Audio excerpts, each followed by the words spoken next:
In the early 1960s, the sheer idea of Nissan building a sports car would have been unimaginable. But within 10 years, not only would they create a car that would introduce an entire generation and beyond to the pure joy of driving a sports car, but they would change the face of racing, Japanese imports, and affordable speed forever. This is everything you need to know to get up to speed on the Nissan Z.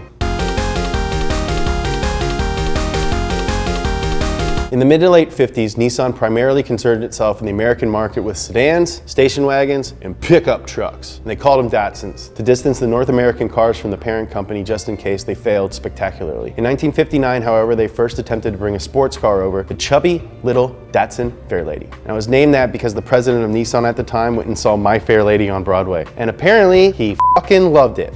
I love it! Despite being cute as a button, the Fairlady sold poorly, and its engine was considered too small to be a sports car to Americans. While the 1600 was in production, Yutaka Katayama, head of Nissan's West Coast operations, had been pushing heavily for an affordable international sports car. He championed a design by the head of Nissan Sports Car Styling Studio, which looked completely fresh and new. The car was designed to be fast, reliable, and relatively inexpensive to make. The car was called the Fairlady Z in Japan, but Mr. K didn't think the name would translate well to the US. Instead, it was called the 240Z. In October of 1969, the 240Z arrived in America. The American version had a 2.4-liter inline-six, giving it a robust 151 horsepower, had four-wheel independent suspension, a 4-speed manual transmission, and could go from 0 to 60 in just under 8 seconds. It was comfortable and futuristic inside, and also cost around $3,600. I would love to find a 240Z for $3,600. Within months, dealers could not keep the 240Z in stock. Other cars in its price range couldn't match the performance, and its competitors in performance couldn't beat the price. The critics and the public loved it. A moderately priced sports car made for the people.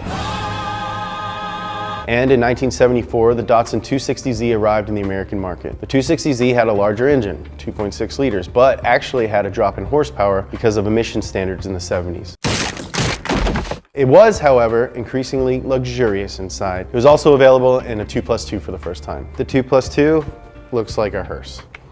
Ugly. In 1975, Datsun introduced the 280Z. This was a North American special. The rest of the world got a facelift to 260Z. The 1970s were a different time. People were doing lots of coke, and disco was all the rage. Nissan went all in to cater to the demand for the XS, making a switch from sports car to comfortable tourer. In 1978, the second generation Z, the Datsun 280ZX, was launched. It was quieter, uglier, and was almost completely new. The only components that had been carried over from the 280Z were the engine, the gearbox, and the differential. Everything else was new. From high-end audio to carpet frickin' everywhere. The 280ZX was a car of its time, but now it costs more. The base version started at almost 10 grand. Quite a jump from the modest pricing of the Datsun 240Z. The critics called it, flabbier. Enthusiasts lamented the focus on comfort over driving fun. And with it now taking more than 11 seconds to go from 0 to 60, it was rightfully called a slug.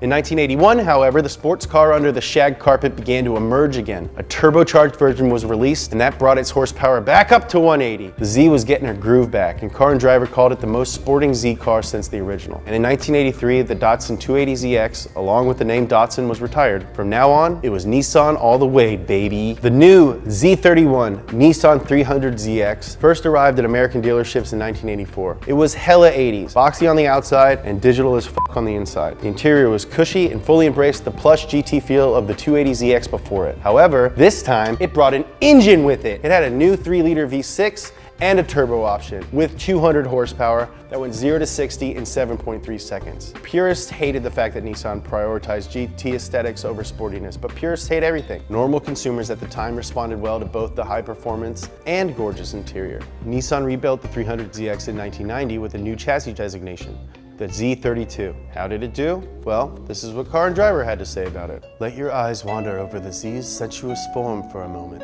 Well now, Car and Driver, I want you to paint me like one of your French girls. It was a beautiful redesign. It's actually one of the first cars that I ever liked. I was at the airport with my dad and I asked him what it was and he told me. It was one of the only good moments I ever shared with him. The Z32 was an immediate success. Once again, Nissan had set a new standard with the Z series, and this one was beautiful inside and out, just like me.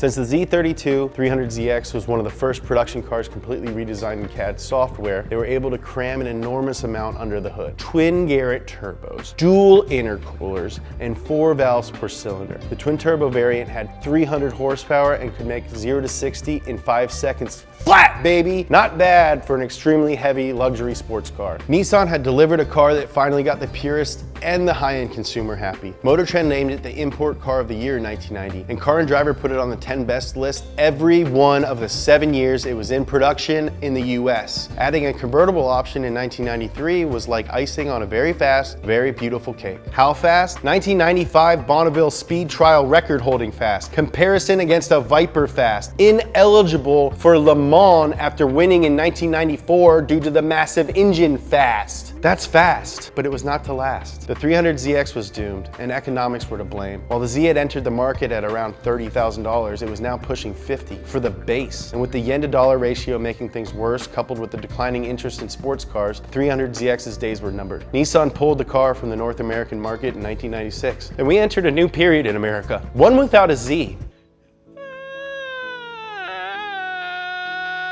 However, in 1999, Nissan also chose to showcase a Z-Series concept car at the North American International Auto Show, but many did not think it worthy of the comparison. But it did have its intended effect. People were talking about the Z again. In 2001, Gosselin made an announcement. We will build a Z and we will make it profitable. True to his word, Nissan once again debuted a Z car concept at the North American International Auto Show, but this one was bright orange and sweet looking. The Nissan 350Z was released to wide acclaim in the very next year. It was smooth and most importantly, unmistakably a Z. Front, mid-engine, rear-wheel drive, the now familiar profile of a long hood and short deck. I said deck. All these pieces together gave the 350Z an amazing base price of $26 grand. The Z was affordable again. Just Z, you'll notice. The luxurious X was gone, and the car had fully returned to its roots. And it gained a convertible option in 2004 because, you know, hairdressers love Zs too. Critics and consumers loved it. After an engine upgrade in 2007, the car truly began to reach its potential, especially after our boy Chris Forsberg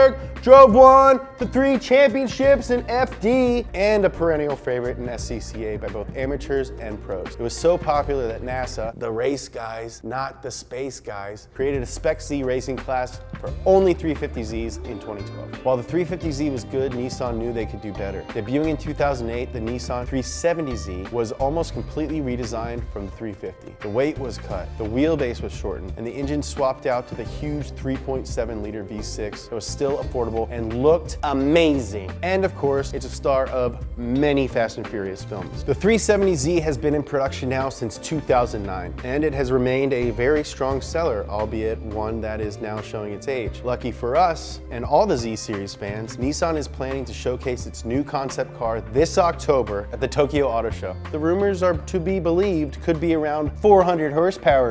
They're also floating the idea of hybrid versions, but no matter what engine it ends up inside, there's no doubt that Nissan's newest entry will be worthy of the storied and powerful Z, as long as it's not a fucking SUV. This is everything you need to know to get up to speed on the Nissan Z. Subscribe and comment below. What would you like to see us cover? How can we do a better job? If you're watching this on Facebook, go watch it on YouTube's. Subscribe to our YouTube, subscribe to our Facebook. Up to Speed, airing every Thursday for the rest of my life. Does anybody know any girls who like me? Can you guys send me cool shirts? I'll wear them in the thing. Even if they're not cool. I'll wear not cool shirts. I'll wear funny shirts too.